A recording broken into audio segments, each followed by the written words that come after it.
ಕಾರ್ಕಳ ಮೊನ್ಕೂರು ಜಾರಿಗಟ್ಟೆ ಬಳಿ car rickshaw ಮುಖಾಮುಖಿ ಡಿಕ್ಕಿ, ಪ್ರಯಾಣಿಕ ಸಾವು.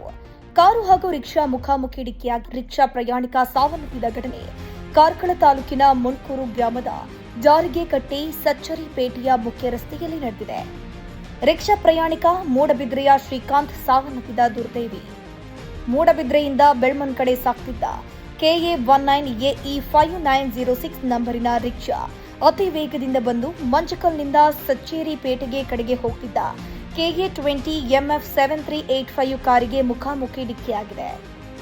ಡಿಕ್ಕಿಯ ರಭಸಕ್ಕೆ ರಿಕ್ಷಾ ಸಂಪೂರ್ಣವಾಗಿ ಜಖಂಗೊಂಡಿದ್ದು, ರಿಕ್ಷಾ ಚಾಲಕ ಗಂಭೀರ ಗಾಯಗೊಂಡು ಕಿನ್ನಿಗೋಳಿ ಕೊಂಸಟ್ಟ ಆಸ್ಪತ್ರೆಗೆ ದಾಖಲಿಸಲಾಗಿದೆ. ಕಾರು ಚಾಲಕ ಅನಂತ ಭಟ್ ಪ್ರಾಣಾಪಾಯದಿಂದ ಪಾರಾಗಿದ್ದಾರೆ. ರಿಕ್ಷಾ ಚಾಲಕನ ಅತಿವೇಗ ಮತ್ತು ಅಜಾಗರೂಕತೆ ಅಪಘಾತಕ್ಕೆ ಕಾರಣ ಎನ್ನಲಾಗಿದೆ. ಈ ಬಗ್ಗೆ ಕಾರ್ಕಳ ಗ್ರಾಮಾಂತರ ಪೊಲೀಸ್ ಠಾಣೆಯಲ್ಲಿ ಪ್ರಕರಣ ಕೂಡ ದಾಖಲಾಗಿದೆ.